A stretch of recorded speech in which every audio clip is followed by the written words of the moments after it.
With January 4th approaching, learn how vaccine mandates might affect your railroad retirement.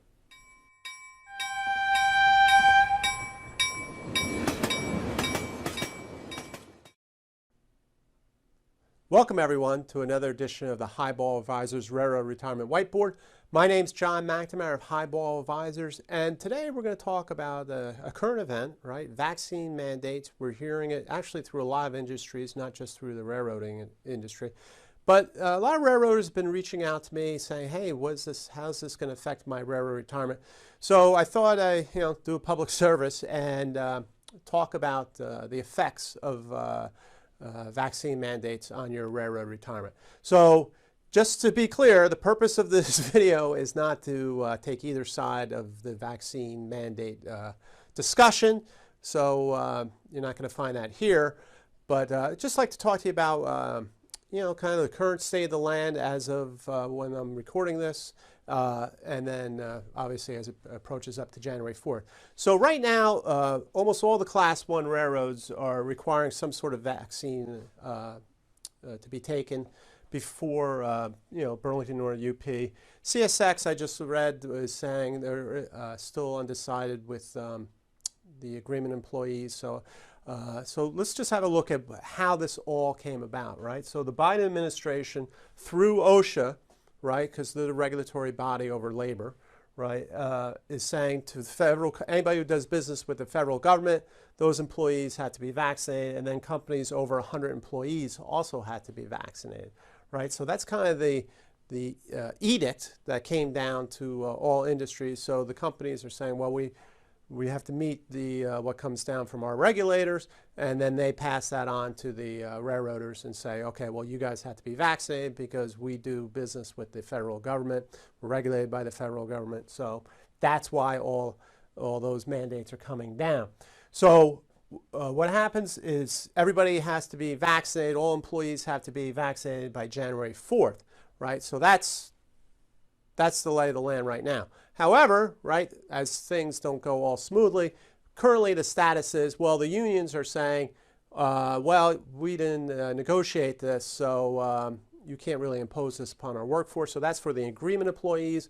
They have a suit in trying to stop that mandate. And then also, I think it's 28 states also have something with the Fifth Circuit, where currently there's a stay on the January 4th. So I think the reality is everything's just going to get wrapped up into the Supreme Court, and they're going to decide if the Biden administration has the authority to mandate vaccines to individuals, really. So that's probably going to be the way it is. But let's just focus on January 4th and our railroad retirement, right? So like I say, on January 4th, non-agreement employees would be terminated.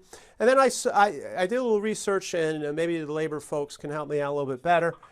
They said the agreements would be medically disqualified from duty. So I'm not exactly sure what that means, but it means you're not going to be working. So I'm not sure exactly how that works out. But what I really want to talk about is the railroad retirement piece of it, right? So if on January 5th you're terminated, all right, what's going to happen? So you still have your current connection for the time being, right? You don't leave right away. However, unless you're independently wealthy or you're close to retirement, you're probably going to go out and get another job somewhere. And so as soon as you work for a non-railroad employer, you're going to lose your current connection. And I have multiple videos on current connections and all that implies, but mostly implies to your survivor annuity, right? So you would lose your survivor annuity, which could affect your family. It will affect your family if something unfortunate happens to you, right? That's a big estate planning issue. So you have to be prepared for that. The second thing that will happen is that your Tier 2 will stop growing, right? So Tier 2, right, 5 highest earning years. So you might be in some of your 5 highest earning years now. And then also years of service. So it keeps multiplying as you continue to get years of service in the railroad. So that growth would stop at your present amount of years of service.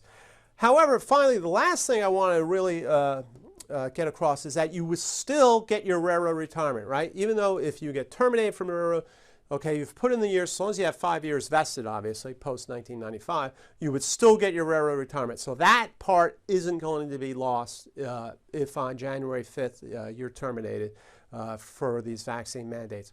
So if you have any questions, reach out to me. I'll try to answer them for you. It's not a great topic. It's a lot of division in the country. Hopefully we can get this all sorted out, which would be great. We just can get back to building the country type things.